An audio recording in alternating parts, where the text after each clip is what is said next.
Welcome to episode 1 of There Are No Bad Trips. My name is Damon James Duke, and I am your host. On today's episode, what I'm going to talk about is going to be a little bit about my history, specifically the history of me and psychedelics. This is a topic that's very near and dear to my heart. They've been a part of my life since I was very, very young. I've always been a free thinker, a little bit outside of the box. I'm going to tell you some of this today just to kind of share my experience that I've had over the years and maybe explain why I think the way that I do, and then what led me to my current trajectory and the timeline that I seem to be on right now. My life has radically changed in the last couple months because of a psychedelic experience that, ironically enough, as soon as I came up with the term "there are no bad trips" for this podcast and the brand and so on, I had one of the most excruciating and painful and terrifying trips of my life under the influence of psychedelics. Here's the thing. I'm going to talk about mushrooms, DMT, LSD, ketamine, mainly. My attitude is like this. If you have not done any of those drugs, I don't think you should have an opinion on them. There are a lot of people out there that have not tried any of these substances, have not had these experiences, yet they seem to have a very strong opinion on something.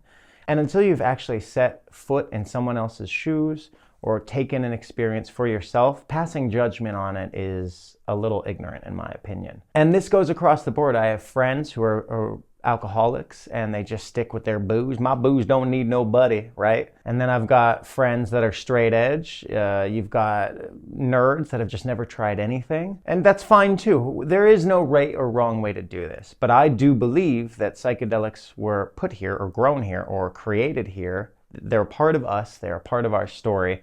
And they are our birthright. I know Maria Sabina had some second thoughts on when she kind of unleashed mushrooms on Western culture. But at the end of the day, we were always meant to find them. We've been taking them for thousands and thousands of years. If you follow the Terence McKenna stoned ape theory, this would explain why human beings 200,000 years ago seem to have some sort of like jump in brain activity. There's a lot to unpack here, and I am not an expert on this, but I am an explorer. I am not a shaman. I feel like I opened Pandora's box that is meant for shamans, and now that I've seen inside, I can't see things another way. I had a rough childhood growing up, and so the urge to want to escape and feel something different than the reality that I was in was ever present from a very early age. The first time that I tried any sort of substance was I tried a Mickey's, a grenade, a little beer that somebody had left at my parents had a party, and somebody had left a few grenades, and me and my little skater friends when we were 12 years old decided to drink these and you know, see what the deal was. And honestly, I didn't enjoy it immediately. I thought the taste was horrible. I didn't like the way it made me feel. And then sometime around the same year, I tried marijuana for the first time. The first time or two I smoked it, literally nothing happened, and I was confused why my friends were all so stupid. And I was just like, what's going on? I lived in Prescott, Arizona when I was a teenager, and I very specifically remember the time that marijuana kicked in for me. We were sitting, three of us, in a gazebo, taking a break from skateboarding. Somebody passed around the pipe, and suddenly it was like everything, like in a movie, was just flickering, you know? Like I could see in between the 24 frames per second. And it freaked me out. I remember the feeling inside like I wasn't totally in my body and I was seeing things so differently. That was it. That was kind of a hook that I was like, oh, wow, you can alter your consciousness. I want to try this more. Back when I was a kid, buying weed could be risky business. Like you might get murdered. Now you walk into the Apple store basically and there's just weed and it's ridiculous. You guys don't know the struggle that us 80s kids had to go through just to get some weed. You could be robbed, you could be killed, you're in a bad neighborhood, and then you bought something that was Mexican brick weed that was just like the worst weed possible with seeds and stems. And then my mom decided to move us from Prescott, Arizona to Mesa, Arizona. And that was quite a change. And I grew up mainly in Los Angeles, and so even Arizona was quite a change for somebody with my background and ways of thinking in my family life. So I got to school and I was into skateboarding and punk rock at this point. And I had seen a girl that had big, big baggy pants, 50 inchers. These were Jinkos. I didn't know at the time even what they were. I was in the skateboard mode of wearing thrift store slacks and whatnot. And this girl had punky hair and the curled sideburn deals and bleach spots on her head, and she seemed super cool. So I had the balls to go up to her and talk to her, and she's like, "Oh, I'm not a skater. I go to something called raves." This was in 1993, to date myself here. So raves were not something that were widely known or talked about. They were highly illegal and underground. Rave culture was in its infancy at this point, and nobody really knew what it was. We just were like little kids that, rode skateboards around and had weird colored hair. Other than us, no one in school was dressed like we were or doing the things that we were. So I followed this girl because she seemed really cool, and we hung out. And I remember the first time she said, "Listen to the music I listen to." She put her cassette tape in and put it on, and it was Diesel Boy. It was drum and bass. And I was like, "What the fuck is this? This isn't music. What is this?" It was so strange to me, this alien, electronic, glitching and bass vibe. And I actually really ended up liking it a lot, but it was very foreign and confusing at first. But I really liked her. She seemed really cool, and she had an older boyfriend that would come and visit her. And he became one of the closest people in my life and a huge inspiration. And what I did not know at the time, which I found out very shortly after, is he was selling large quantities of LSD. And he and I became fast friends. He's the one that even planted the idea in my brain to potentially move to Europe one day. He wasn't like every other kid in high school in Arizona saying like, the French are beep. I don't think I can say that word. He did not have this outlook on foreign cultures at all. He embraced them and said, "Hey, man, this is totally different over here. There's an open world of culture, sex, art, drugs. Like, you should definitely take a trip throughout Europe someday." And that planted an idea in my head that led me to where I am right now, sitting in my living room in Berlin, Germany, recording this podcast. This friend and I became fast friends and started going to raves. I remember trying acid for the first time. It was in high school. And I remember sitting there in class and just kind of seeing the trash can sort of sinking into the ground and seeing patterns within everything that my eyes could not see normally. And I was shook. I needed to know more about this place. And I was also wondering, what the fuck was I doing in high school? The things that they were teaching us were pointless and not helpful to our lives. And the history was clearly wrong in a lot of these things. It was very nationalistic. America is the best country in the whole world. Meanwhile, the statistics of everything else was proving otherwise. That is not to say for you that love America that it is the worst country in the world, but it has problems. After my first acid experience, I went to my first rave, and I remember this very vividly. It was at a racetrack. It was outdoors, and I didn't know what ecstasy was, but somebody gave me some ecstasy. And I took ecstasy and I took acid. I candy flipped for the first time. And I remember sitting down on the ground and touching the concrete and how soft it all felt as I touched it. And I just felt bliss. I felt heaven. And this was my community. These ravers, these outcasts, they were who I wanted to be with and what I wanted to do. They seemed to be living in the future.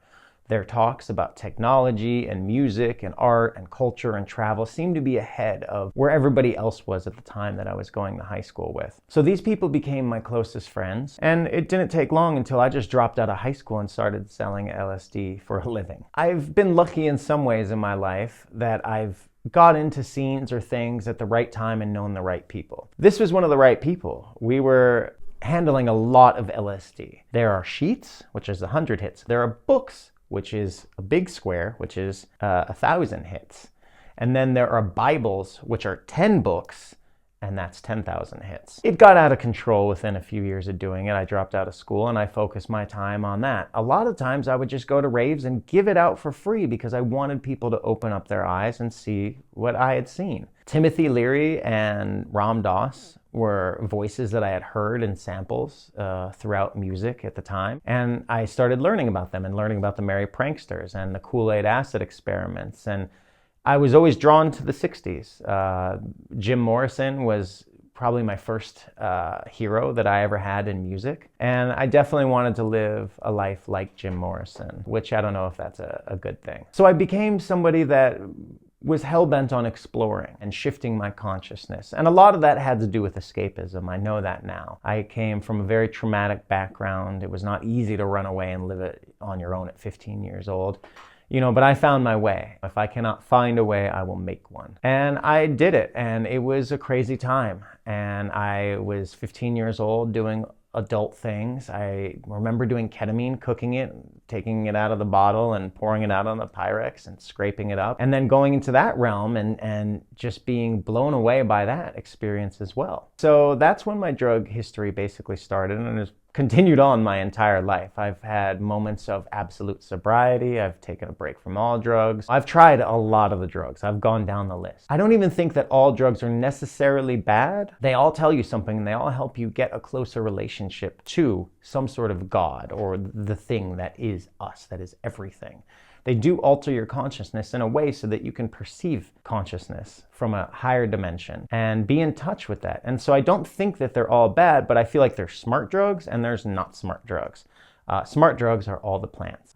These things come from the earth. I think that they are good for us. They are valuable teachers. How on earth indigenous people took an ayahuasca vine and then, Mimosa hostilis or any type of DMT containing plant, pulverized the DMT, cooked it in a stew with the ayahuasca vine, and figured out how to get DMT to last for 4 hours. Thousands of plants in the rainforest. How they figured out doesn't make a lot of sense.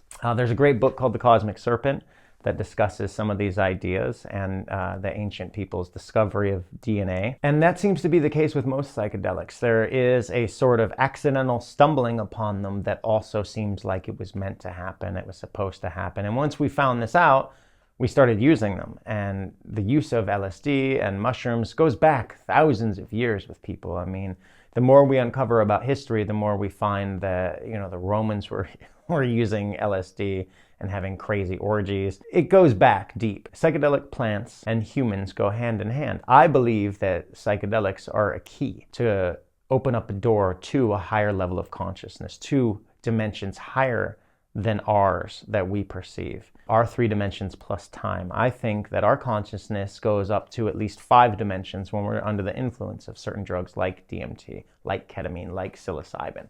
At certain amounts too. Dosage is important. Set and setting are very important. And this is something I keep learning the hard way. I remember my first bad trip on LSD. I was at a rave out in the middle of nowhere.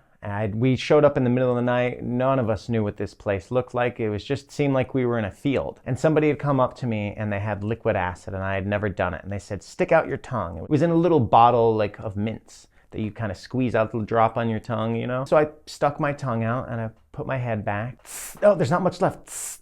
And I'm just getting a spray of LSD on my mouth and face. And I remember when it kicked in, I was walking towards one end of the festival alone to another, and I just saw tombstones popping up around me, and the sky just had rainbows, and it was like tadpoles. All the stars had turned into tadpoles swimming around in rainbow colors, and I couldn't make sense of anything. It was so scary walking through this field. I ended up finding a teepee with some kids hanging out. They took me in and they "Hey, are you okay?" And we hung out. And I remember 3D Doritos had just come out, and they gave me 3D Doritos, and I started eating them, and that was like my anchor. That brought me down to reality a little bit and made me feel safe. And that was a really intense trip that started really bad. I was really scared, but I think I learned a lot about myself. Fast forward a few years, I ended up getting out of the LSD game. People got arrested, people went to prison. It was a wild time in my life. And I decided to do the straight and narrow normal job. I've not had many normal jobs in my life, and the first ones were, when I was around 20 years old. And while I was in this phase, things were pretty normal and good, and I was not taking many drugs. Then there was a Tool concert that I ended up going to with my old man that raised me and a couple of my closest friends. At the time, I was writing for a music magazine. I'd only written a couple articles, and I was very much into Hunter S. Thompson. I was definitely just stealing his style of writing. But they said, "Hey, we think you're kind of crazy, and we like your gonzo style of reporting, so we're going to give you tickets to these shows." Tool was one of my favorite bands at this point. There's a million videos on the internet. You can research how esoteric they are. Yeah, every Tool fan is the most annoying person you've ever met because they're super nerds. And so I went to this Tool show with 6 gel tabs, and gel tabs are LSD that are put through this kind of screen and made into a gelatin form, and they're much stronger than just a regular tab of acid. So I went to the show, and we were sitting up in the lawn, and Tricky was the opener, and I had taken 2 tabs. I don't know why I thought 2 tabs after a couple years of not taking LSD was smart, but I took 2 tabs. And I get the tadpoles in the sky, and things are feeling weird, and I'm feeling a lot of fear and loathing because at this point I'm also at the end I had quit all my illicit activities. I still had this paranoia that the cops were after me and they were listening to me. I had all this paranoia, and Tool's about to go on, and my friends are like, Damon, you have a pit pass, meaning I get to go stand in front where all the people are standing as close as I want to the stage and watch Tool. But I'm the only one in the group that has it, and I'm scared to go. And they're like, you need to go now. And in this paranoia, I took out the other 4 gel tabs that I brought with me, and I wrapped them in a gum wrapper for some reason, and I tucked them down in my sock because I figured if I got arrested, they wouldn't find them there. And I remember being down in the pit, and I'm feeling very nervous, all alone, surrounded by people, tightly packed in, and a high school drum band comes on to play a song, and I start tripping out because I'm like, what is happening? Are we about to go to battle? I don't understand why all these people are out with drums. And then Tool comes on, and this was 2001 Lateralis tour, so they had, I believe they even had the Contortionists on stage, either that or I saw that on the screen. But the show just absolutely blew my mind. Maynard was in the back being creepy. Their songs were very, very powerful, very psychedelic, and hearing and seeing them up close was a life-changing experience. However, I was on so much LSD, I was almost blacked out. And then as I'm sitting there kind of freaking out, acting crazy, look at the guy next to me and I was saying, do you want some acid? Because I need to get rid of this. I'm paranoid. So I go down and he's like, of course, he says yes. So I go down into my sock and I go to pull it out, and all I have is an empty gum wrapper. And those other 4 gel tabs have soaked into my skin. At that point, it's pretty much an LSD blackout. Like, I remember bits and pieces of the show, and it was utterly terrifying. I was so high. At one point, as I'm screaming along the wrong lyric, out of key, I remember vividly thinking, oh, it's time for us to now take all of our clothes off. And I never thought I'd be the naked guy on acid at a party, but here I was. I just remember I had pulled my pants down around my ankles, and then people around me are looking at me weird, and I'm like, oh my God, you're not supposed to do that. And I pulled them up, and I'm feeling very, very uncomfortable at this point. The trip is getting out of hand. There's no one to look after me. The song Reflection comes on, and I realize that in the music, there's a very specific story that's being told, and I start to tune into that, and that starts to bring me comfort. There's a moment in the song where he says, and in my darkest moment, fetal and weeping, I tell the moon a secret, my confidant. And when he talked about the moon being his confidant, it made me realize that I was going to be okay and that I had a protector, and it was the moon. But once he talked about the moon and its reflection of source to our antennas in our brain, it instantly made me have some peace, and I got through that trip. The show ends,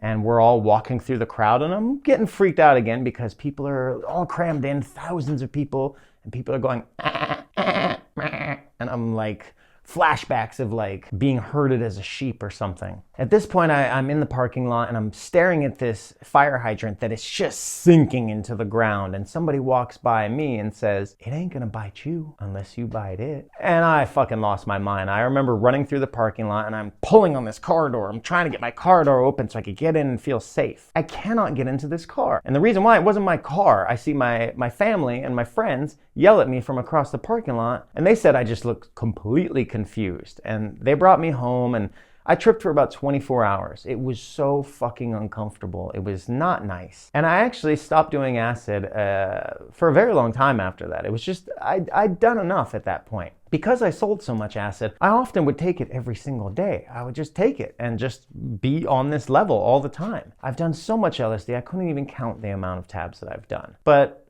here I am, I've survived it, and I'm just fine. I think a little bit differently, but that's great. Fast forward a few years, I'd gone through a few bad drug phases. I went through a pretty serious ketamine phase where I was seeing somebody that was addicted, and to be closer to them, I let myself fall in that hole. And that took a while to get out of that trap. Ketamine is a very strong disassociative. It was really showing me some pretty intense visuals and visions that I couldn't really understand, but I was just having a good time not feeling like myself, being out of here. However, it does get you caught in these weird loops that feel very scary for a moment, and you have to let go and lean into that loop to break out of that loop.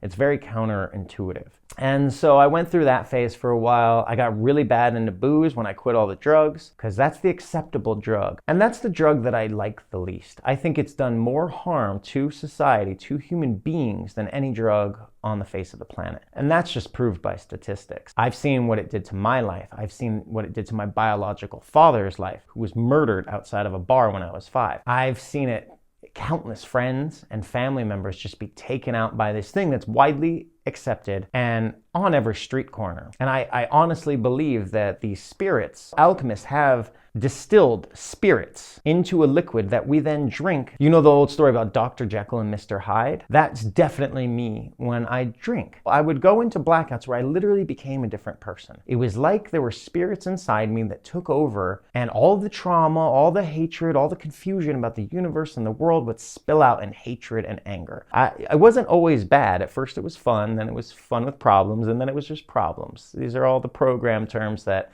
I've memorized because they're cliches, but cliches for a reason. And alcohol just kept bringing me to my knees over and over, and it wasn't always that bad. I was a lot of fun. However, sometimes I'd be like, I'm gonna throw a chair at that cop car. Whatever terrible thought came into my mind, I would do. And it got to a point, bartending and rough rock and roll bars, that I was drinking the blackout every time. I was drinking the blackout to kill myself. I was drinking to not feel what I felt inside. And that's my relationship to my, just troubled family. And alcohol brings out in me all of my generational trauma, all of my firsthand experience trauma, all of the negative thinking that I have. Alcohol actually blocks us from our true self. It's great that it uninhibits us so that we can speak to people easier. That's why I did it. I wanted to have a good time. I wanted to stop being so depressed and so angry, and I wanted to meet girls and be the life of the party. And I was for a while, and it was really, really great. I had a lot of fun, and I had a lot of bad behavior. I've got 8 stitches right here from a beer bottle to the face. They don't break when you get hit in the face with a beer bottle. It's not like in the movies. I've been damaged irrevocably from the demons of my past by drinking. It brought me to my knees, and thank God I had a moment of clarity and quit drinking 7 years ago, because I would be dead. I would have harmed someone else. I would have killed myself. I was institutionalized several times. I did have multiple suicide attempts. And I remember sitting there sometimes and staring at the stars in the sky and crying, thinking, why me? What is this all for? What is this about? Why are we here? I had deeper questions about the fundamental existence of humanity and consciousness that I did not know that I was searching for. So I quit drinking. I changed my life radically. I went completely sober. I did the program for 3 years, and it was really beautiful. I had no interest in spirituality. I had no knowledge of spirituality. I knew nothing. And then I ended up visiting this small desert town that kind of saved my life. I became a part of this art community in the desert called Bombay Beach. That's a whole other video in itself. I go there to make art, to be around like-minded community members, and to be completely free and away from all the chaos of the world. This town has its own chaos, of course, because we are all human beings on a microcosm of what the rest of the world looks like. However, it is the freest place I've ever been, and I love to spend time there as much as I can creating art. And while I was out there and I was in the program, my last year of the program, the mother that raised me was dying of cancer. I flew back from Berlin and I spent as much time as I could. This woman was my abuser. I hated this woman. I wished for her death as a child. And then somewhere about 5 years before she got sick with cancer, and I got sober, we bonded. She had been through so much hell, so much awful shit, suicide attempts and drug overdoses and just poor decision making. And she was a worn down woman, and she was heavily medicated, and that medication saved her life because she was generally bipolar, borderline personality, psychotic. The only person that could have been worse to raise me was my actual mother. And yet this woman in her last 5 years of her life became kind of saintly and kind of funny, and everybody loved her, and she was so sweet. And she'd break down crying for how she treated me as a child, but it didn't matter anymore. I had learned to make an amends to her. And that was extremely powerful, and these are the things why I don't want to shit on AA too much, because it did save my life and it did teach me valuable lessons about growing up and becoming a man and spirituality and doing the right thing. So my last 5 years with this woman, I took care of her while she was dying of cancer, my mortal enemy, the person I hated my whole life. And it was so deep and profound and painful.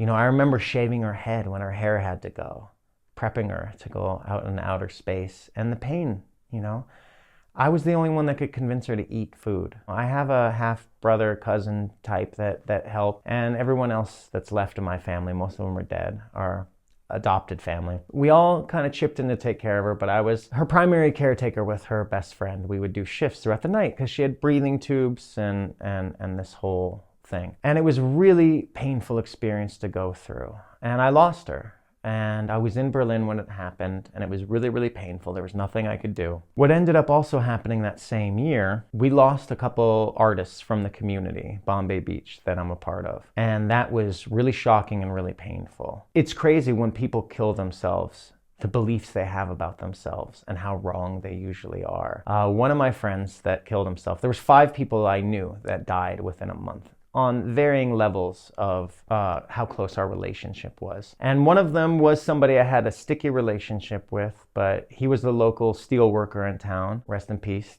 Shig. And he had made the world's largest tesseract, a cube within a cube. And that's in the town of Bombay Beach. He also did a lot of cubes, big steel cubes. He had very elegant steel work. When he was this desert rat biker, it was very shocking to see how elegant and clean his work was. And I used to stare at the stars through this tesseract, thinking about higher dimensional possibilities and what it would be like to be a 5th dimensional being and observe this world that we have here. These things keep me up late at night. Any movie that has to do with time travel or multi-dimensional contact is a movie that I'm going to watch repeatedly. These things have always piqued my interest because it feels like we're not alone, but it's not that far away out in a deep space. It's not only is it right here in the world around us, but within our bodies. I do not believe that we are alone. I believe that there is some sort of spirit and aliens within us that are controlling this simulation of sorts that we might be living in. We'll get to that. After all these deaths had happened, I found myself sitting in Berlin completely humbled and broken down by the deaths that I had just had to go through. It so happened that a friend had hit me up and said, hey, one of my shaman friends is in town right now, and he wants to know if we'd like to do a ceremony. And DMT had been popping around in my lexicon for a minute, but I had done so much psychedelics, I was pretty much over it. Occasional magic mushrooms here and there, but sometimes they give me a stomachache. So I was pretty much just smoking weed, and that's about it. I felt like the DMT had been calling me, and it felt like this is the way I was going to process some of this information. It was also the same time that I had found out through Ancestry.com who my real father was. He was this nomadic biker dirtbag who had 7 other kids besides me with other women, and he was never in one place for long. He was pretty much a ghost. Nobody knew him. He was a trucker and a master mechanic and a skydiver, and you name it, he did it. Fisherman, a hunter, a motorcycle enthusiast, according to the newspapers about his murder, maybe a Hell's Angel. They called him a scooter tramp, which I've now adopted as my mini bike gang name. I had all of this happening at once. It was like life was just handing me down trauma and pain that I had to process, and it seemed in that moment that seeing this shaman was what I was meant to do. I had one other experience with DMT. I think I was around 23 years old on my first experience with DMT. And at this time it was 5-MeO DMT that a friend had ordered from a research chemical company online. None of us really knew what it was. There was no real good way to research back then what a drug did or what it was or how to do it. And so he came over with this crazy futuristic scale, and we tried to weigh it out according to the dosages we thought, and we were snorting it and it wasn't working, and we tried smoking, wasn't working, until it did. 5-MeO DMT is much more powerful than regular DMT, and I overshot the mark. And all that I can really remember from this experience was a complete whiteout.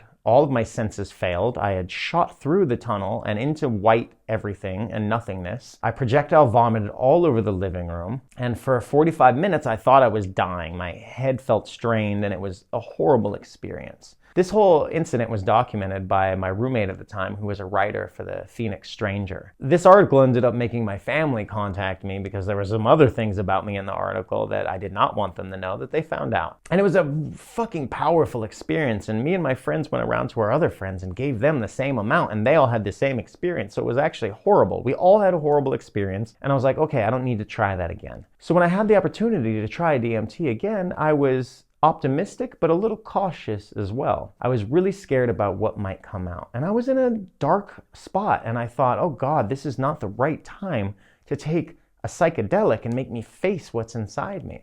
and I couldn't have been any more wrong. The experience I had was with a couple of close friends and the shaman, and he did things similar to an ayahuasca experience with singing in Icaros and the tobacco. And if you know anything about these ayahuasca ceremonies, you get what it's about. He guided us through a Changa ceremony, and I had my first breakthrough. I just remember it was so intense because you're supposed to take at least 3 good long hits to get enough DMT into your lungs to get the desired effect. The DMT high goes in multiple stages. The first one is like a waiting room, almost like a video game. It is the most complex patterns. Everything's changing in front of you, and your subconscious will come out. If you think about something, I thought about sex for a minute, and beautiful women, perfect, opened up in front of me and spread themselves, and then black death and skulls and blood came out of them and then folded into flowers, and it was so intense and profound. And then you get some more in you, and you go through this tunnel. It seems like you're on the way somewhere. It's building up, and then you get to the other side. This is a complete ego death. No sense of self as a person. I remember leaving myself and looking back down at myself sitting there on the floor, but I was wearing sunglasses. I kept wearing sunglasses, and it kept telling me to take them off. And so as we're there, I'm in this space as no one, as nothing. I'm going through these 7-pointed stars. That's all I could kind of see at this point, which eventually leads me to what I now know from the Carl Jung philosophy as an anima. It was a female figure that was there to give me a message. She was shrouded in like a hood, so I couldn't really see her. And I kept trying to look and make out her face. And as I did, mirrors popped up and looked right back at me. And then what she started to do is she put her hand out like this. And then a ball of light was in her hand, and then it just kept self-replicating. And I was trying to understand what she was showing me.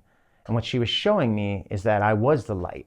And then it just started to flicker and take over my entire vision. And it was like everything had been dark in this room that I was in, and it was like somebody click, click, click, click, click, click, click, click, click, click, turned all the lights. I thought somebody was in front of me with a flashlight or something. Nobody was. Everything turned white, and it was all full of lights, and it made perfect sense that I was the light, I was everything, and it was so incredibly profound.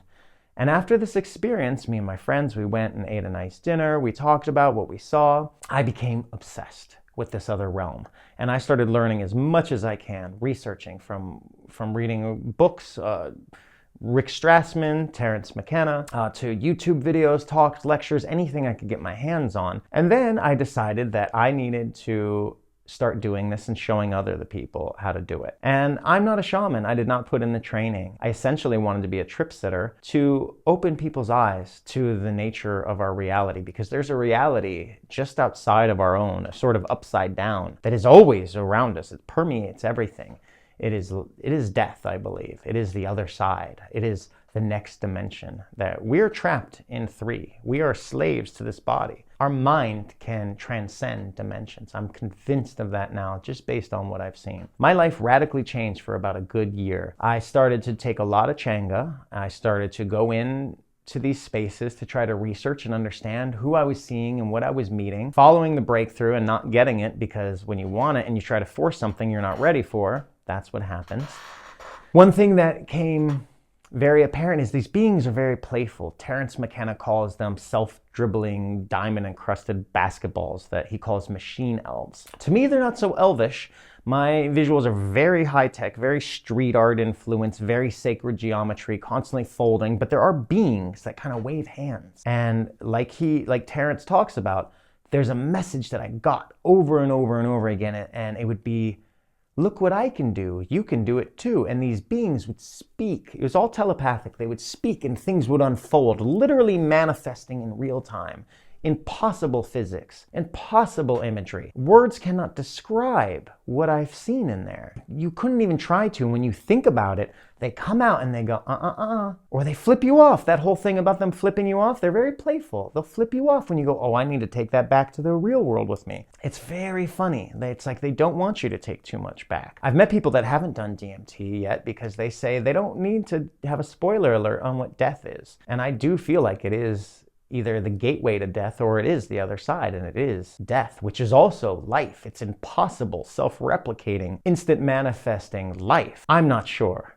I have no idea. These are just my opinions based off of the experiences that I've had. And so I kept doing it. I kept opening up my friends' eyes as best as I could. And yeah, I followed all the tropes of like getting heavily into spirituality, reading a lot of Eckhart Tolle, Alan Watts, Ram Dass, you name it. A lot of self-help as well, trying to fix my traumas, my triggers, understanding more about myself. And I had thought that I had really broken through to another side of existence and consciousness that I couldn't believe. I couldn't believe that I was so lucky to have this experience and that I was getting so healed. I believe now that I was on the right path to healing, but I had only scraped the tip of the iceberg at this point. What has happened to me in the subsequent time is hard to talk about. I've been on the fence on whether I talk about this publicly or not. My experiences that I've had since then on drugs, and some of them being very recently, have profoundly changed my life in ways that I don't like to talk about because I don't want people to think I'm crazy. I don't want people to disregard me as just having a drug experience. And this is why I say, until you've had the experience, 3 strong hits of DMT, miss me with your opinion, because you don't know. You don't know. You have no idea. You couldn't even fathom what that's like. And it's such a basic thing to say, oh, it's just a chemical reaction in your brain. Meanwhile, as we're studying these realms through science now, where we have a DMT drip that they're keeping people in that state for an hour plus, we're realizing that this realer than real place might be just very fucking real. And that's scary, but it's also not scary, because I believe that's where we all come from. DMT is a very strange drug. It exists in all these plants. It exists within us. And then when smoked, it unlocks a key to a universe that we literally cannot see. The only way you can see it is through taking DMT, a near-death experience, being born, breathwork, and deep meditation. That's how you become all blissed out. That's how these yogis are all blissed out. They don't need to take DMT because they're accessing it through natural ways. And I understand that we don't actually need drugs to get to this point. I know now, I don't need drugs. I am drugs. And what has happened to me now, the thing that gives me existential dread on a daily basis that I'm learning how to handle, is this feeling like I've opened Pandora's box and I'm living amongst 2 worlds. And I'm having to do a lot of work on myself and what is hanging me up in life so that I can feel okay. In the last year or so, I haven't done that much DMT. It's only been sparing. It's like Alan Watts says, you stop calling once you get the message. And okay, I understood, like we are some sort of being with multi-dimensional access through our pineal gland and the secretion of DMT. Okay, that's cool. What about it? What does that mean? And then as I started doing DMT here and there, I started to keep a notebook next to me because I always come out of it with at least one message that I can remember, at least. The DMT trip is only about 7 intense minutes where you are on a couch. If you're doing this right in the right set and setting, it should be like a religious ceremony with incense on, tones. Don't use music with beats or words. It takes you out of it. Simply tones or silence is the best way, in my opinion, to do it, because then you're getting the purest experience, a guided experience. As soon as somebody starts speaking, you're thinking about their ego and their life, and I don't think that that's helpful. To me, the DMT experience should be candlelit, dark, trip sitter, tones, and laying down, because it's very intense. You essentially look like you're warging, your eyes kind of go in your head and you lay back. You can keep your eyes open, but for me, they always close. And you get more profound visuals when you actually close them. So the high is only about 7 intense minutes. I mean, life-changing. You will leave your body and go to another realm. And you make contact with entities that give you messages that are just about always full of hope and positivity. And these playful machine elves and beings, they're always there to assure you that you're gonna be okay. A lot of times I have anxiety right before I do it, and as soon as the drug hits my system, it's like a warm hug, and it's like, oh, we've been expecting you. You haven't come in so long. Thank you for coming back. Look what I can do. You can do it too. And they're so playful. And even for me, once the high starts to wear away, it reminds me of the Tesseract closing in Interstellar, where everything starts to fold, all the visuals start to get lighter and fold in on themselves. And then arms come out and they go, bye, bye, bye, bye. They wave at me and they tell me to come back. It's so loving. They touch you on the cheek. It's so sweet and so caring. And it really helped me with my fear of death doing DMT. I wasn't afraid of death anymore. Death seems to be the most beautiful and pure place that there is. And so my next DMT trips were all very different from the other ones. I seemed to be going to different levels and learning different things. And on my last DMT trips, a few very strange things happened. And this is where you're going to need to suspend your disbelief and take a leap of faith with me and believe that maybe these things are possible. I had taken DMT 3 days in a row. And 3 days in a row, the first 2 days, in my visuals, in the complex folding and ever-flowing and never-ending changing visuals, I kept seeing bicycle-related things. And they'd come in, they'd come out, almost like a boomerang, and they'd fold into another thing, and it kept being bicycle-related. To the point where I was so confused, I actually reached out to 3 friends, and I said, I don't know what's going on with these visuals. Maybe I should ride my bicycle a little less dangerously around town. Maybe I should fix my brakes finally. I don't know what it's trying to tell me. And then on the 3rd day, the DMT trip is radically different. All the crazy visuals are there, but then I'm looking at something else, and that something else is clear as day, clear as a picture on the TV. And I am laying on the ground somewhere in Berlin.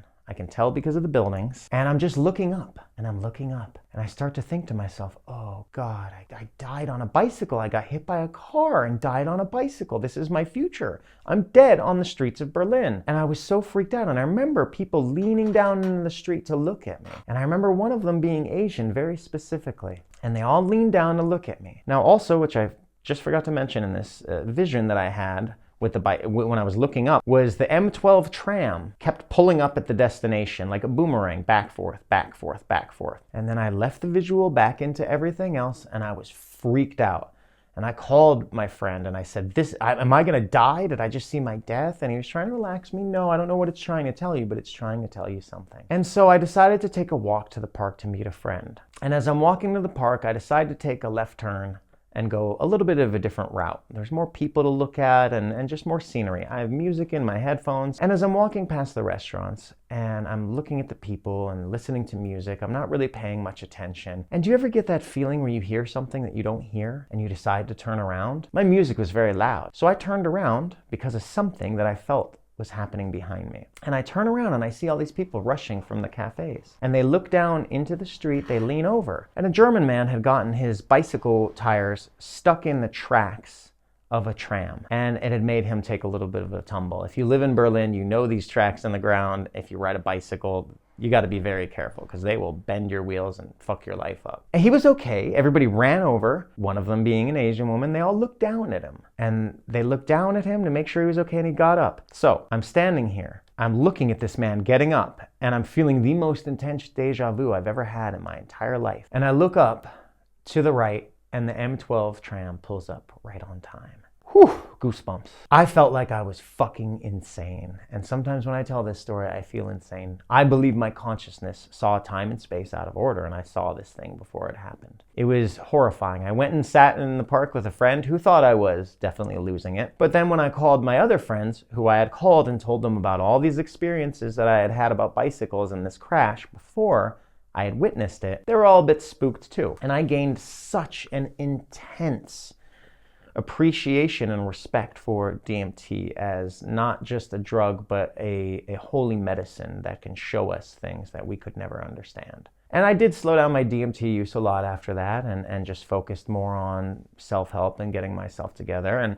And I fell right back into a lot of the same traps that I was doing in my life that I knew that I needed to fix when it came to dating and money and drugs and just general negative attitude about life. Over that next year, I didn't do DMT many times, but one of those times in my journal, something that I could see clear as day as the 7-minute high wore off and I could kind of look around. Everything's always looked like dimensions are kind of splitting as I'm becoming sober. And I'm writing, and very sloppy writing, everything is made of frequency. It was clearly shown to me. Sometimes you'll see a universe being born inside the DMT scape. It's wild. You'll see just the complete history of time that fast, and you can't even process it. While I sit there and I look at this writing, I don't know what that means. What is frequency? It took me a while to really even understand what was happening. Subsequently, my journeys kept showing me things that were multidimensional and that showed me frequency and showed me sound and light in ways that I didn't understand. And it wasn't until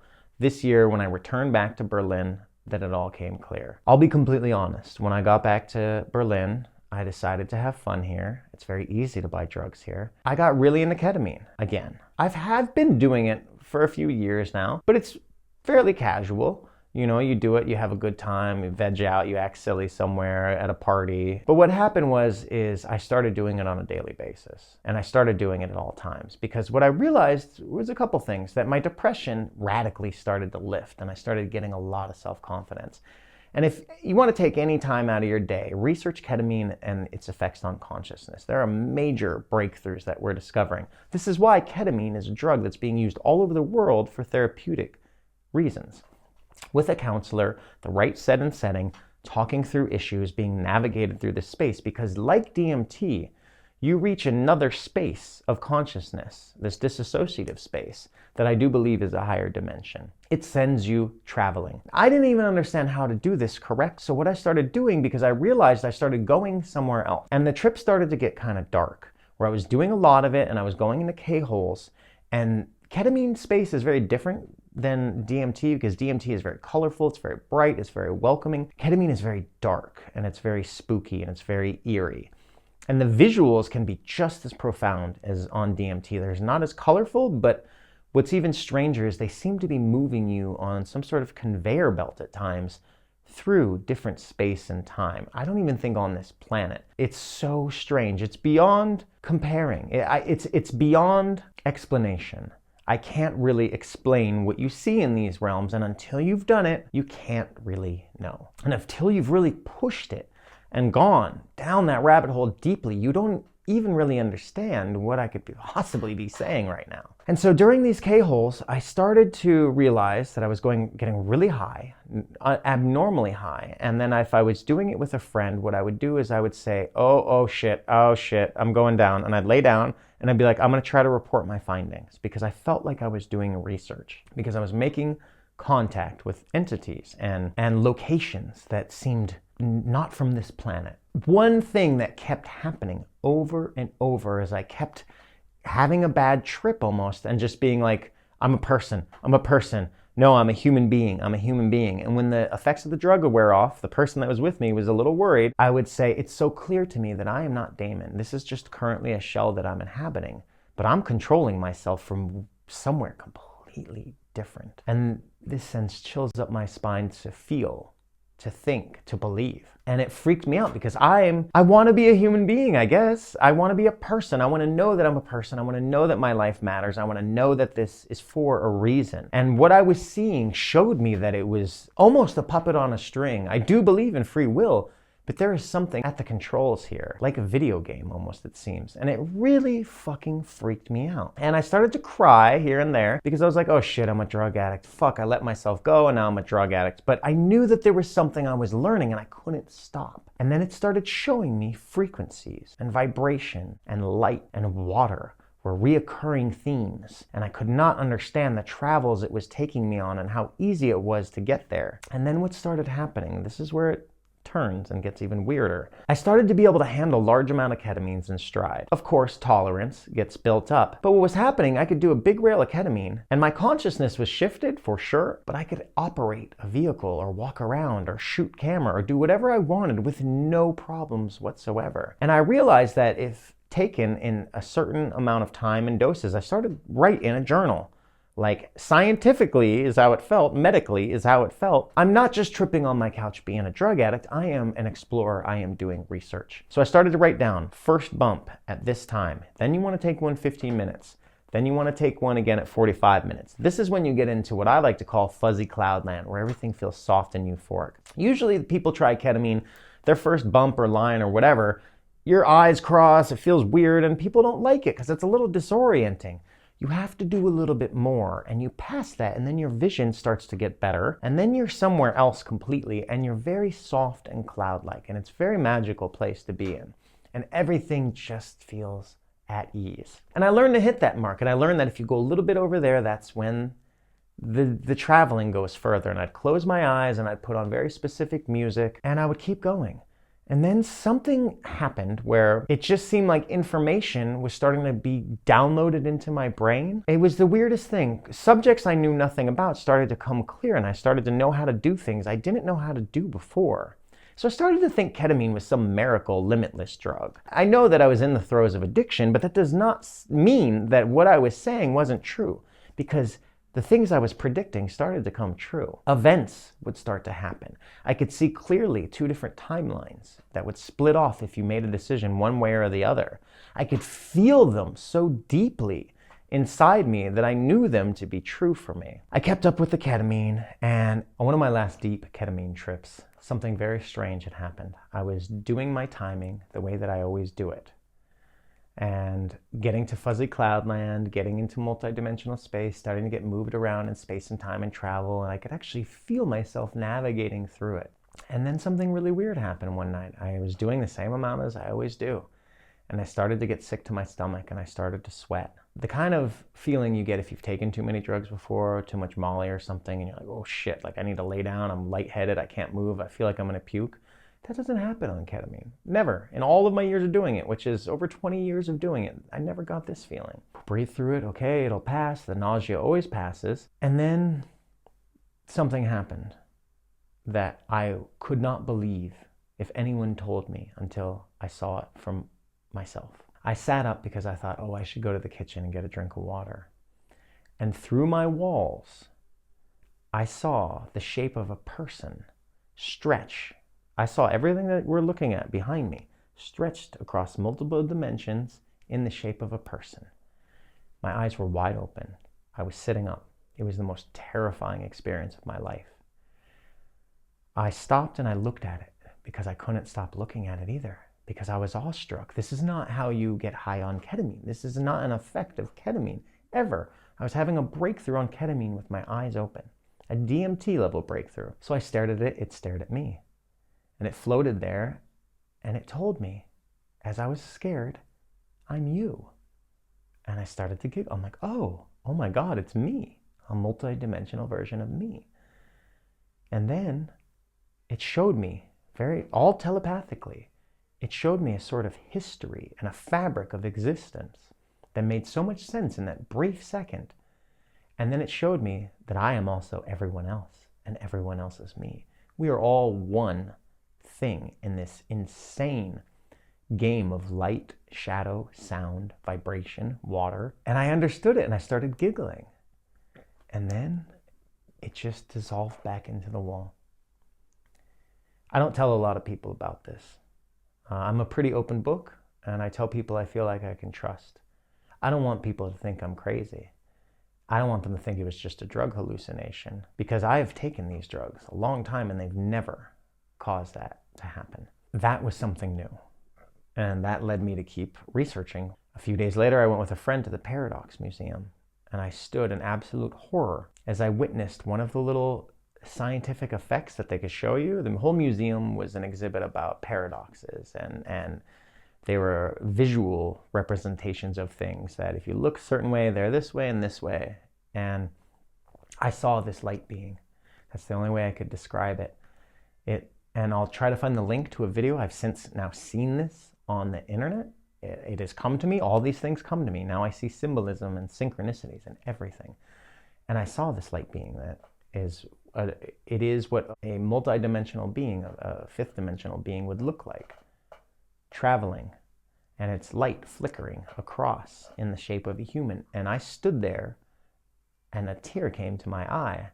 My friend said, "What's wrong?" And I said, "That's what I saw the other day." And since then, I have seen all sorts of things that reaffirm that I'm not crazy, I'm not a drug addict, and that this all happened. At first it was fun, and then it was fun with problems, and then came the problem. The problem started to manifest in that I was doing it all day, all night, and boy, I was happy. Everybody could tell I was glowing, and I was learning so much, and it led me down a path of something I barely knew anything about, and that's quantum mechanics. I knew a little bit. I like Brian Cox. I knew who Michio Kaku was, Neil deGrasse Tyson, sure. I knew what this was, but I wasn't that well versed in any of it. However, the universe, or these aliens, or whatever this other altered state of consciousness was downloading information and made me start to research it, because it was showing me frequency. It was showing me vibration. It was showing me creation. It was showing me multi-dimensional capabilities that I did not quite understand. I have researched so much about string theory and quantum mechanics at this point, it's made me feel very differently about the reality that we live in. I've always questioned the nature of the reality that we're in, but not like I do now. And as I started to uncover these things, and it led me down to books, and it led me down to YouTube episodes, I try to keep my bullshit meter on high. There's a lot of conspiracy, there's a lot of false information, there's a lot of false equivalencies out there of what this all means. So the people that I rely on the most heavily are Michio Kaku, Donald Hoffman, Brian Cox, go down the list, Richard Feynman, there's a lot. I can actually link my science and philosophy YouTube playlist that I've been saving of the talks that I think that are the most important. And what these experiences started to show me was not only the present, not only the infinite possibilities of where life could go, but it started showing me things in the future that I also didn't understand. I did not know what AGI was. I thought AI was stupid. I thought anybody that was into it was dumb, they were ruining art, and I didn't really see what was happening with AI in the way that I see it now. But what I learned in these spaces is that it is coming, and our lives will fundamentally change. Everything is going to change. Humans are meant to evolve. We are not meant to stay completely as the way that we are, and we are not meant to stay on this planet.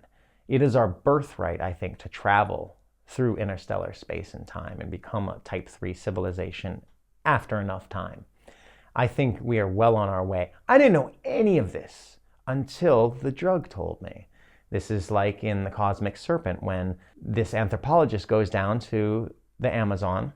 He talks to all of these indigenous people who are discovering cures for diseases from plants that have now become our medications we take in the world to heal things. They all come from plants. And when he'd ask these people, how did you learn that this plant would heal this thing? They said, the ayahuasca told me. So these drugs are telling a story. They're a part of our story. And what that did is it opened up my mind to possibilities that I didn't know existed. And now I'm starting to feel like I understand a whole lot more about what this all is. It seems as if science is rapidly racing towards proving what human existence is, what the universe is made of.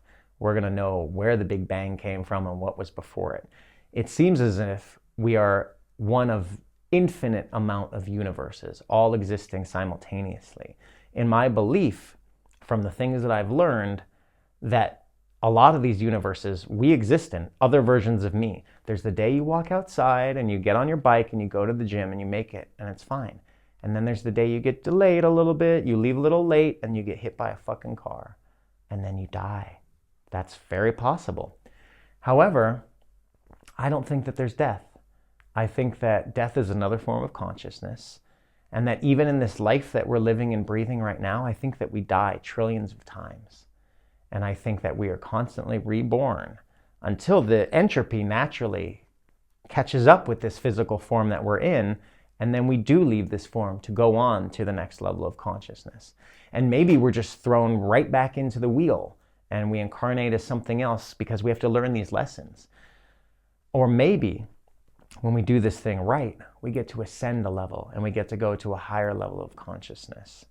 This is just what I believe from my experience. At this point, I'm starting to realize that the ketamine is having negative effects on my life. I'm having some pains in my body that I know are not good, in my nose and in my kidneys. I am doing the best work of my life and I'm super busy. Things are going my way. I'm predicting things, and when I predict them wrong, I'm seeing the alternate outcome and I'm immediately changing timelines to fix things. I feel like I'm almost in God mode at this point. But also, I'm very high all the time and I'm not fully in my body. I'm in a spirit world as well as my own world. I start to lose things and things start to go wrong.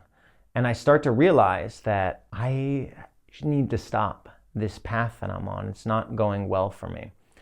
And then out of the blue, my old man calls me and tells me that somebody who qualifies themselves as a healer and a seer, who does not know me, has never met me, and knows almost nothing about me, has a message for me that I need to stop doing ketamine as much as I'm doing. I have to slow down at once. And it freaks me out, and I don't think that I should listen at that point. I'm scared, but I go, I know better. Fast forward to the next time that I did DMT.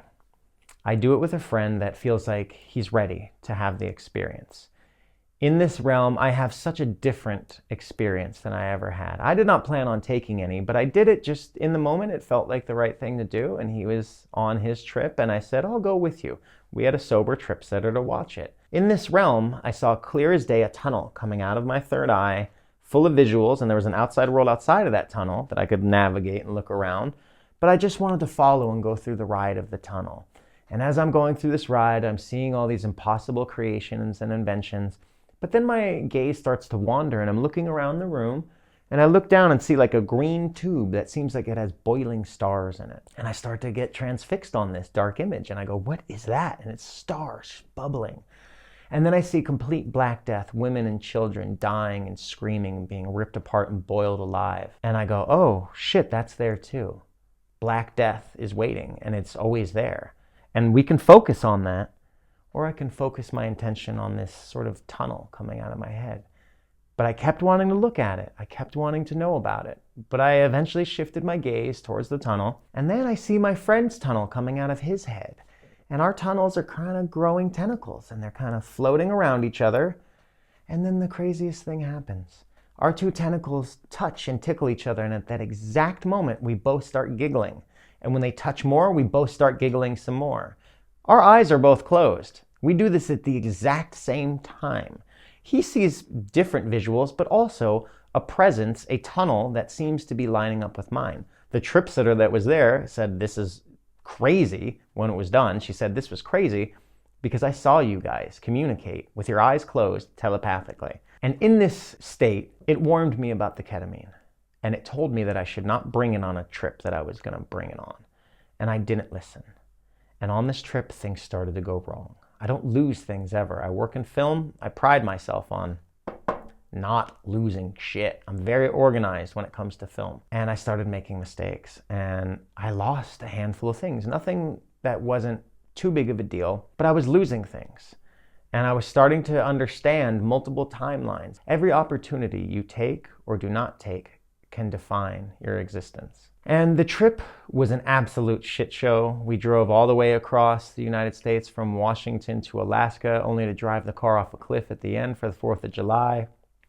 There will be a film about it. There will be podcasts about it. There's more information about that trip. But on this trip, as I detoxed, I'm realizing like, wow, this is fucking me up. My life is getting fucked up now. This isn't so fun anymore. There's something wrong with me, and I can't think correctly like everyone else. I get back to Berlin, and a weird set of circumstances happens where a very near and dear friend that I feel like I've known for eons had the same situation as mine, where we were both supposed to be on really big jobs. And so we ended up being able to spend time with each other. He came to stay with me, and it was a blessing because I was going through a lot, and he saw that I was a little off the rails with the ketamine, but he chose to let me play it out. This is where things get hard. I started to have some really deep and profound experiences in these ketamine realms that go back to religious iconography. They tie into the greatest story ever told, Judaism, Christianity, whatever you want. I'm seeing deep Christ imagery. I'm seeing religious imagery from eons. I am understanding things about myself and the universe that I could never fully comprehend, and also having a lot of fear and loathing that I realize is some psychosis as well. And I realize that these trips are my reality's starting to bend around me like a record, slowing down. And I'm not here, and I'm in another realm that I don't belong in, and it's very dangerous to go into that realm, and I think that realm was death. I start to have really deep and profound trips that are starting to get scary, and I'm getting caught in loops, and I need an anchor. I need, like an inception, I need a top to spin to make sure this is reality. How do I get back down? And I keep going because I'm learning so much, and it's made me obsessive. And I'm not just tripping and being on the couch. Like, I'm literally reading books at a rapid pace. I can't stop watching videos to learn about quantum mechanics. And I'm losing my fucking mind. And I feel like I might end up a crazy person walking down the street talking to himself. This is one of the most painful experiences of my life. At the height of my ketamine abuse, it was a very warm day in Berlin, and I decided that we should go to a lake. And me and 3 friends, one of them being my very close guardian angel friend, and as we were doing bumps and we were ready to leave, I said, something told me we should not drive a car right now. And everybody said we should take that sign. Okay. So we decided to get on the U-Bahn and take it as far as we can before renting an Uber. As we're walking past a big store that has all sorts of silly goods for summer, I think, I want a floaty. I want to float high on the lake. Yeah, floating. Floating is great. What a great way to just spend the day. We're all late at this point to the lake, and everybody's, no, just, well, I don't want to be the only one with a floaty. Fine. We'll just leave without the floaty. We get to the lake, which is Teufelsee. Teufelsee is a well-known lake in Berlin. It's very free. Everybody's naked. They just have a great time. It's a good vibe always. So we sit down on our blanket at Teufelsee, and we start to take some bumps and lines of ketamine. And at this point, it's time to go for a swim. It's hot, and it feels really good to go for a swim. There's a small cube out in the middle of the lake. And so we swim to this cube naked, and we sit on this cube with a bunch of other people. And there's just two of us, just me and one other friend at this point. And it's so relaxing, and it's so nice. It feels so good. And we decide that it's time to go back to the shore. So my friend goes in the water first, and he starts to swim away. And I decide to go into the water, and I decide to get my hair wet, and I decide to take a little bit of a plunge.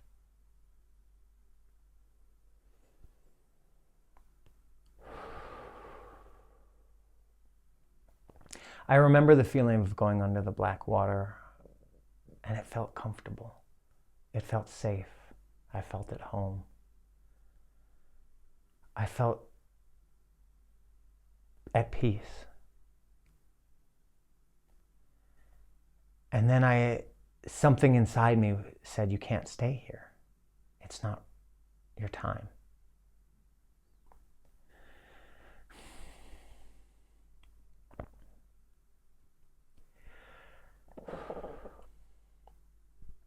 I remember coming back up from the water and choking a bit. I had been under a little too long, got in my nose, got in my mouth, choked, and I was freaked the fuck out. Whoa, geez, whoa, what was that? So I back swam as best as I could, and I sat underneath a tree that was still in the water. I didn't go up to my friends yet. And I sat there and just took a few deep breaths because I was really scared. I was so freaked out. And that's where things took the weird turn. I walked back to the blanket and I sat down. And I realized that I was dead. Or I was having at least a chemically induced near-death experience. I had drowned in the lake. Reality around me started to bend. It felt like time was completely slowing down to a crawl. Sounds in the background were starting to fade out and turn into silence. The people around me all seemed to be confused and waiting around. They started to look at me like, why aren't you going? Just go already. We're all depending on you to go. We're all stuck here because you won't let go. And it felt awful. I could feel the sinking in my stomach. I could feel absolute panic. And as I sat there, my friends looked a little concerned because my breathing started to get weird. And I told them that I had died. And my friend just said, well, it's okay. Look, that's all right. And I said, but it doesn't feel right. This is not how I wanted to go. He's like, you know, it happens when it happens. And I said, yeah, but I don't choose this for myself. And I started apologizing. I said, I'm so sorry, you guys, that I brought you here and that I died in front of you. And I feel so bad that I let my friends and family down. The pain I felt letting my father who raised me. I just thought of him and how he warned me. And I didn't listen to anybody. And then I died. And I died in an embarrassing way, drowning in a lake on ketamine. And it was the most painful experience of my life. And I sat there and I kept trying to process it. And I said, okay, well, what do I do now? And my friend said, well, you're doing it. And I'm like, well, aren't I supposed to go? And he's like, no, you're right where you're supposed to be. Just go with it. And I said, okay. And I figured the white light was going to come and I was going to be taken away. But it didn't. The drugs slowly started to wear off. Things still felt out of balance, but I was starting to come back to some sort of reality. And then I was like, did I die? And they said, well, yeah, but no, you're fine. You're here. And I go, okay, thank God. Like I was so scared. They're like, yeah, we were worried about you for a minute. Okay, well, great. Then now what? They're like, well, what do you want to leave the lake and go eat? And I said, sure. This rocked me. This changed me fundamentally. Every fiber of my being has been altered by this moment. I realized that the way that I was living was going to get me killed, or maybe that it did. What I was learning inside the ketamine state is that this is some sort of dream and death. That's all that life is.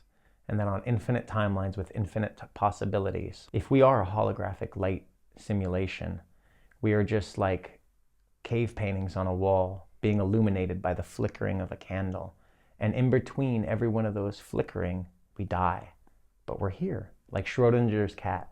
We're both alive and dead at the same time. I think certain experiences are a little more profound, like a near-death experience, which, if I'm making this video, I must be alive, right? Or maybe I'm not.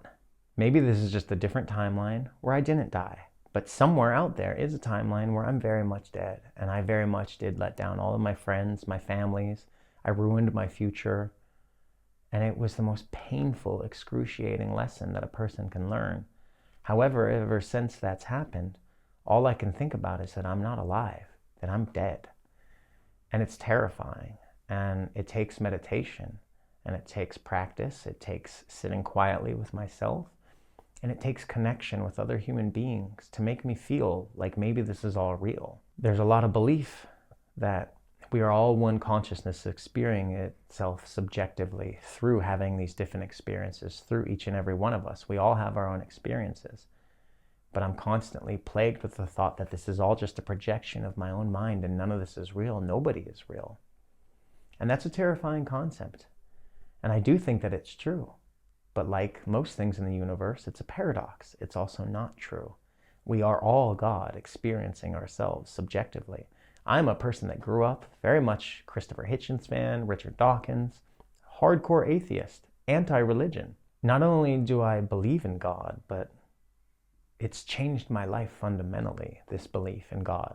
There are theoretical physicists that think they have found a code within nature that all of this is programmed, that it is most likely that we are living in some sort of advanced simulation, that God is able to experience himself through consciousness in every possible way. I believe that everything is conscious, everything made of atoms. They're all vibrating, they're all moving, they're all attuned to a frequency, and everything in our lives is watching us. Everything knows about us. Everything perceives us in a way that we don't understand because we only have our limited perception, which even that, we don't see a fraction of the visible light spectrum. We don't see microwaves, radio waves, just like Donald Hoffman talks about. We are watching a headset, and it's only now that science is starting to go outside of that headset and say, well, this is all great. We figured out what the universe is all made out of in, 3 dimensions plus time. But what about 5 dimensions? 6, 7, 8, 9, 10, 11? They believe there's at least 11, probably more. I think 12 or 13. Don't ask me why I think that. And it seems to me like what this is it a purgatory? Is it an experiment? Is it a simulation so we can have 5 senses? Because 5th dimensional senses are not going to be the same whatsoever. You can scroll through time at that point. So is this a way to experience ourselves? Heaven and hell is just a concept that's inside of our head. I see now that there's an encoding in the Bible and in all religious texts. They're all telling the same story. It's a travel through our chakras from our bottom one, which would be lower vibrational energy and hell, to the top, which is heaven and bliss and love and understanding. What I also was not aware of was something called Christ consciousness. This was a concept that I didn't know anything about.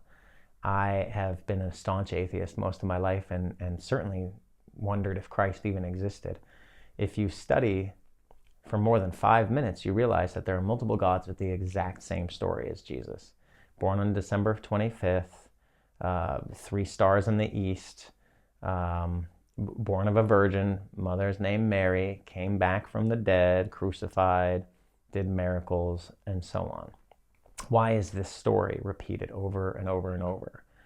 There's a book called The Christ Conspiracy that explains why. I'm not going to go into it now, but there's plenty of information. If you don't believe me, look up the facts. We've been telling the same story over and over for eons because of the movement of stars and planets in the sky.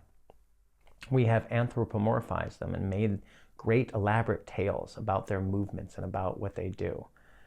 But there is a code that goes through all of it. I think the tree of life explains it the best, that all of this is connected. There is only one story, and it is our story as the universe and as humans. We are all the universe. We have the universe inside us. You look at our lungs, you look at our eyes, you look at everything, and it's the same patterns you see in nature. And now I find myself in this strange place where I cannot be the person that I used to be. I still feel that I'm in communication with these multidimensional beings. So within a month's time, I had multidimensional contact with a being. That was me. That was everything. And then I died. And I was reborn into the person I am now. And the more I dig into understanding what's happening to the human race, what's happening in the world, I don't know if maybe the sun, we know it's spitting off electromagnetic materials from it right now. Maybe that's affecting all of us, and that's making our consciousness expand. I don't know. I'm not a scientist, but I've done a whole lot of research. Whatever the case is, human consciousness does seem to be evolving. The more people I talk to about these things when I'm out at a coffee shop or at a party or wherever, the more I'm having a different level of conversation, a different level of understanding. The things they taught us in textbooks only told a portion of the story about our evolution. We did evolve from creatures, but something pushed us. Something made our brains take some sort of leap, and our consciousness expanded a lot 200,000 years ago, and I believe we're in the stage of it happening again. I believe that we are going to be able to unlock these spaces and make contact with multidimensional beings. I think that we already are. Clearly, I am. And I think these things are taking place at CERN. I think they're taking place through meditation. I think they're taking place through breath work. I think they're taking place in death. I think they're taking place in near-death experiences. This is our birthright, to transcend the body and mind and truly become multidimensional, interstellar traveling beings. It's no surprise that all the UFO stuff has spiked, that the government is even saying, oh yeah, we have UFOs, we might even have had some creatures from other places. They can't keep the shitstorm in for much longer.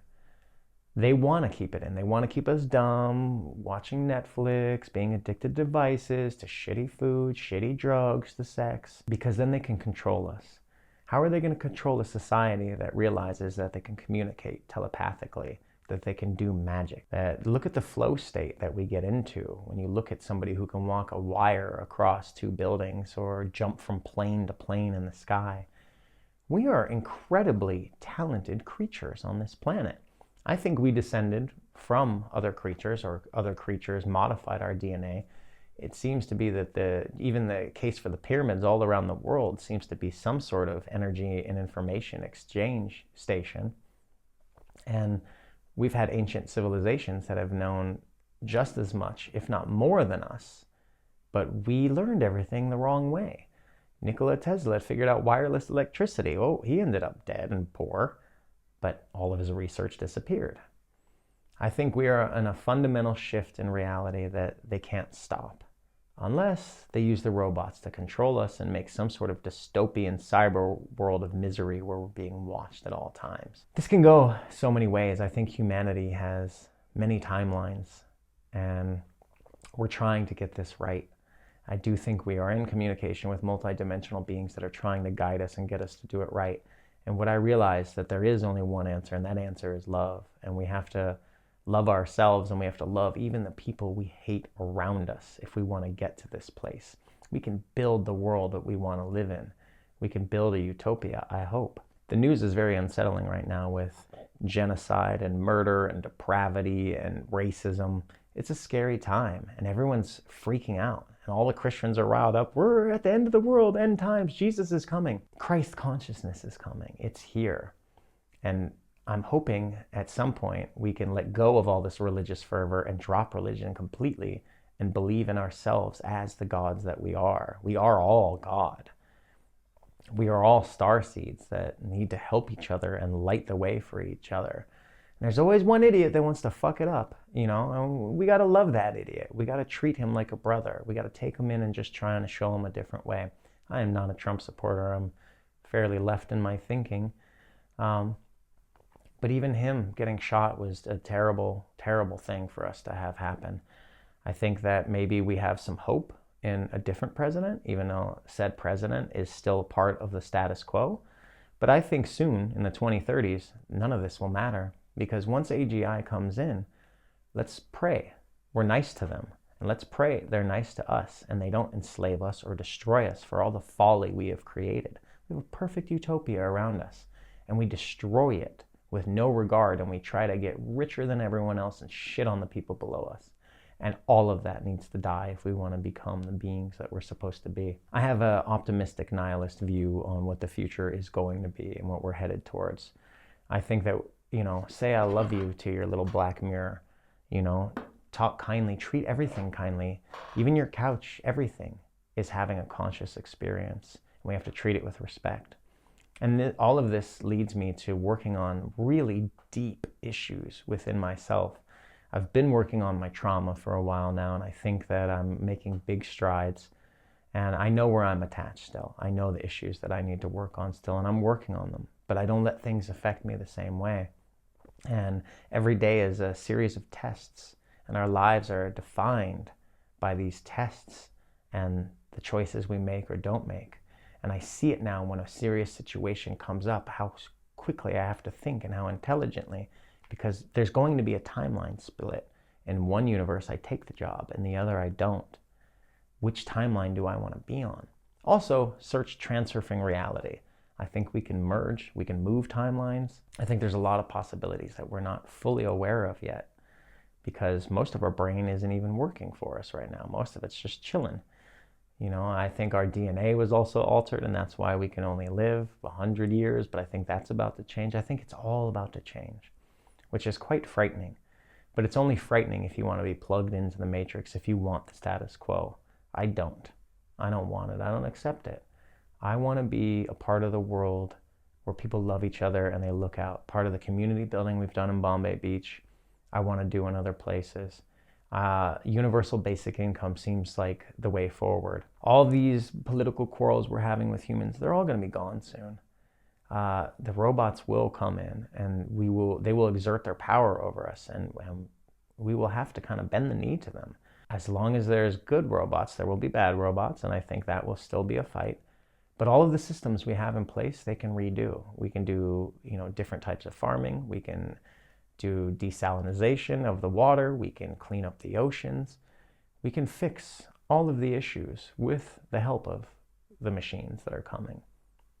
I think we're going to cure all diseases soon. Thank God I have ulcerative colitis. It's not pleasant. That's how I know I'm still alive in some ways, because I have ulcerative colitis and it sucks. But every day is a battle to understand this reality, and I've leaned into the fact that maybe this is just a dream in death. So fucking you better go and make something out of it, because that's beautiful. And I'll die and I'll keep dying. And if it isn't actual deaths, it's definitely spiritual deaths. Deaths of the old ego, deaths of the old parts of myself that no longer serve myself. I have changed my relationship to ketamine. I respect it on a level like DMT, and I only take it in small amounts now, in the right set and setting with friends where there's nothing dangerous. I can't hurt myself. And we look after each other. Drugs should be tested now too. It's a dangerous world. I think that moderation is really, really key, and for me, not falling back into that trap of taking drugs every day and trying to escape this dimension for the next one, because I'll get there. We'll all get there when we die. We're going somewhere, and I have quite the feeling that if we do it right, we get to ascend the levels of this video game we seem to be living in. This is all a game. It's all a song. It's all a book. It's all a movie. It's whatever you want it to be. It's everything all at once. And that's a trip. The universe seems to be created by some sort of universal Om that's vibrated all of this into existence.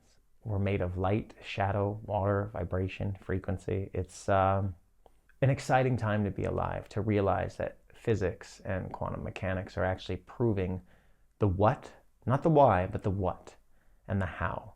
And we will keep breaking open new layers. This doesn't stop. And I wonder, once the game has figured itself out, how much further it can really go before it collapses in on itself. Does our universe collapse in when it becomes too self-aware of itself? I don't know. But whatever the case, there's nothing to be afraid of ever, ever. and tell me that the next time I don't get paid for something. We are still stuck in this financial system, which is one of my cruxes. I'm an artist, trying to make his way, and it's hard, but this is what I wanted. I think that the "look what I can do, you can do it too" phrase that the DMT elves say is indicative of what we can do as human beings, but we've forgotten how. And I can prove that just in our thoughts. Every time we have thoughts and ideas, they're coming out of us. Electromagnetic waves are coming out of us. You can put an EKG thing on your head to capture them. Like, we know this is happening. And so that means we're authoring our own reality in real time. And sometimes we're just coming up with thoughts and ideas that don't even manifest for years later, i.e. me sitting right now in Berlin. At 20 years old, this was a dream. Oh God, I want to live in Europe, and I want to live in Berlin and be around a different culture and society. And look at that, here I am. And anything that's ever led you to anything in your life has been a thought, has been an idea that seems to be bounced into our brains from somewhere else, and then we manifest it. It's just not in real time. I think fifth dimensional space is we manifest in real time. But I'm no scientist. All I can say is this is my experience. I'm not crazy. I am more sane than ever. I'm taking lion's mane mushroom now and rebuilding my brain chemistry. Like I said, I'm also avoiding the really bad drugs and taking ketamine very minimally at parties here and there, not in any sort of destructive way. I've learned my lesson. I don't want to hurt my friends and family. I don't want to ruin the life that I have and end up another statistic. And I won't. I won't end up murdered. I won't end up drug overdosed, and I won't end up suicided, because I intend to go up the levels of this game. I intend to go to the fifth dimension and beyond. That is what I seek for my life. And when the time comes where we can extend our lives, I also wish to do that, because I want to continue to be a beacon for good in this world. I want to travel. I want to learn as much as I can about Hinduism and Buddhism. I would like to go back to Thailand, Vietnam, Laos, Cambodia. I want to go to India. I want to learn from as many great teachers as I can so that I can live my life to the best of its ability.